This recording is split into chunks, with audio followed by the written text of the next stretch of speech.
মামলা বিচারছে কিন্তু বিচার দিতেছে না। ওরা কাজী থানা হাত করে আমাদেরকে ঢুকে দিচ্ছে মিথ্যা মামলায়। মিথ্যা মামলা দিয়ে ফাঁসানো হয়েছে। কারা কারা কাজী থানার সাথে মিলে আমাকে মিথ্যা মামলা, আমাদের সব পরিবারকে মিথ্যা মামলা করতেছে। রুমা বিলকিস গ্যাং ওরা মিলে আমার সাথে জায়গা নিবন্ধ, সেই জন্য কাজী থানার সাথে হাত করে আমাকে মিথ্যা মামলা আমার সহ পরিবারকে দিচ্ছে। হাসিনা সরকারের পতন হলেও এখনও চট্টগ্রাম বাইজিদের আইনশৃঙ্খলা বাহিনীর ধরাছোঁয়ার বাইরে রয়েছেন রুমা আক্তার সুচি, পারবিন, শেলি সহ তাদের গ্রুপের সদস্যরা, এমন অভিযোগ করেছেন এলাকাবাসী ও ভুক্তভোগী পরিবার। অপরদিকে একই এলাকার একটি পরিবারের 18 জন সদস্যের বিরুদ্ধে সন্ত্রাস বিরোধী আইনে মামলা হওয়ায় এলাকায় চাঞ্চল্য সৃষ্টি হয়েছে। বিস্তারিত দেখুন দৈনিক তালাশ টিমের প্রতিবেদনে। 2024 সালের 5 আগস্ট হাসিনা সরকারের পতনের পরও চট্টগ্রাম বাইজিদ এলাকায় রুমা আক্তার সুচি, পারবিন, শেলি, নার্গিস, বিলকিস, ফয়সাল, রাব্বি, একরাম, আবুল হোসেন, শিল্পী বেগম ও মনি আক্তার সহ তাদের ঘনিষ্ঠজনদের কর্মকাণ্ড থামেনি বলে অভিযোগ উঠেছে। অভিযোগকারীদের দাবি, সরকার পরিবর্তনের আগে তারা আওয়ামী লীগের রাজনীতির সঙ্গে যুক্ত থাকলেও বর্তমানে আবার ভিন্ন পরিচয়ে সক্রিয় হয়ে উঠেছেন কিছু ব্যক্তি। অভিযোগ অনুযায়ী তারা চট্টগ্রামের বাইজিব এলাকার শীর্ষ সন্ত্রাসী হিসেবে পরিচিত সম্প্রতি নিহত সরোয়ার বাবলার অনুসারী যুবদল নেতাদের সঙ্গে সংযোগ স্থাপন করে আরও বেপরোয়া হয়ে উঠেছেন।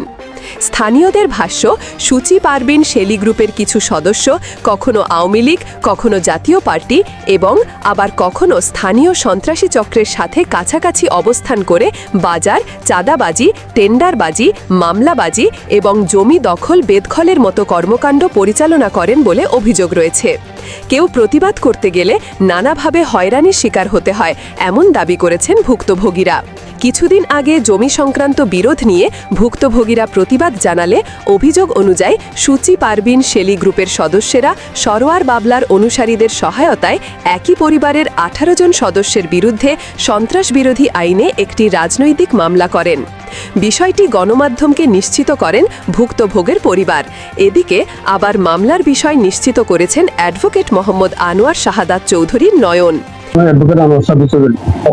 মামলাটা হচ্ছে বাইজিদ থানা 28/10/25, এটা হচ্ছে সন্ত্রাস বিরোধী আইনের মামলা।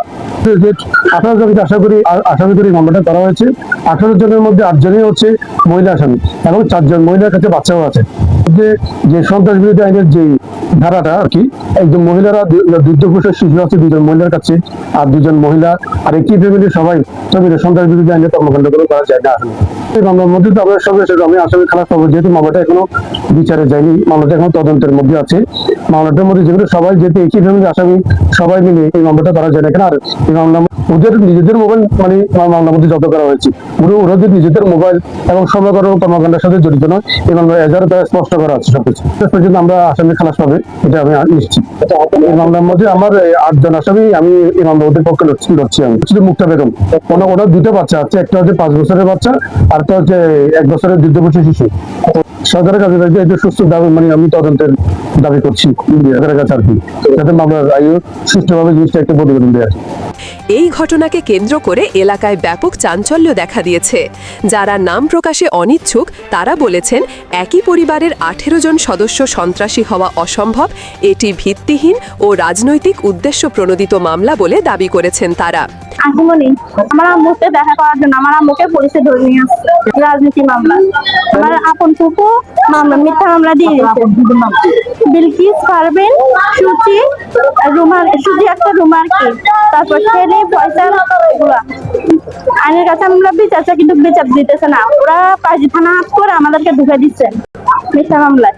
আমাদের আসামি আমার কাকা হইতে আমি হইতে আমার হাজবেন্ড হইতে 19 জন, আমার মা, বাবা, খালা সবাইকে ঢুকে দিচ্ছে। আমিও 1 মাস শাস্তি খাইতে আসছি। আমার 16 বছর বয়স।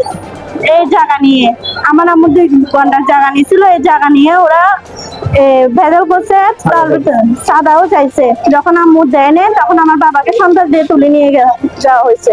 আব্বুর মামলা এটা এখনো কোর্টে চলতেছে। আমাদেরকে মিথ্যা মামলা ঢুকে দিচ্ছে। আমার 16 বছর বয়স, আমাকেও বাইজিদ থানা সহযোগিতা করেনি আমাদেরকে। মামলার 18 আসামির মধ্যে 8 জনই নারী এবং তাদের মধ্যে 4 জন নারীর কোলে রয়েছে দুধের শিশু। অভিযুক্ত পরিবারের সদস্যদের দাবি, ঘটনাটি সঠিকভাবে তদন্ত করা হলে তাদের নির্দোষিতা প্রমাণিত হবে। ওই যে আমরা বাইজি থানায় ফোন দিই, এসআই বলতেছে, আমরা যখন ফোন দিই বলি আমাদের কেন মিথ্যা মামলা এত হয়রানি বলতেছে, উনি বলতেছে এটা আমাদের কিছু করার নেই, আমাদের তো ডিসি সাহেবের অর্ডার, উনি অর্ডার আমরা কাজ করি, উনি অর্ডার আমরা বাইরে যেতে পারি না। যেভাবে বলতে আমাদের মোবাইল রেকর্ড সুবিধা আছে, মোবাইল রেকর্ড সুবিধা 9:30 কথা বলছি, মোবাইল রেকর্ড সুবিধা আছে।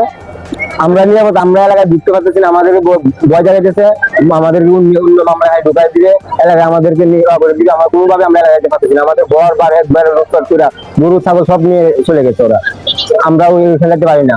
ওই রুমার বোন তারা যারা আছে, সুচি মিচি বিলকিস, ওরা আমাদেরকে এলাকায় ঢুকতে দিতেছে না। ওরা আমাদেরকে ঢুকলে পুলিশের ফোন দিতে, পুলিশের লোক আমাদের সবাইকে অ্যারেস্ট করে নিয়ে যেতেছে।